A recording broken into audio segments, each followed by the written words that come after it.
Hi everyone, in this video I'll show you guys how you can set any photo as your wallpaper on your Samsung. Well, it is quite a simple process, so let's dive right into it. First of all, get to the gallery and open the photo that you want to set as wallpaper. Just like this is the photo, and from here tap on this three-dot bar right here, and then you can get the option of set as wallpaper. After doing that, you can get the option of whether to set it as lock screen or home screen. I'm going to select lock and home screen both.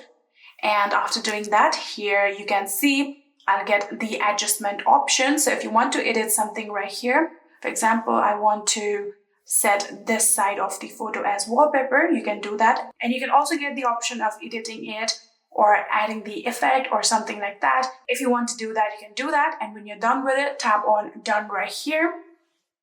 And just like this, here you can go back and you can see I have now successfully set this as my home screen wallpaper, and then you can see lock screen wallpaper. And yeah, that is it. I hope this video was helpful to you guys. If it was, please do not forget to hit that subscribe button and like our video. Thank you so much for watching. See you in the next.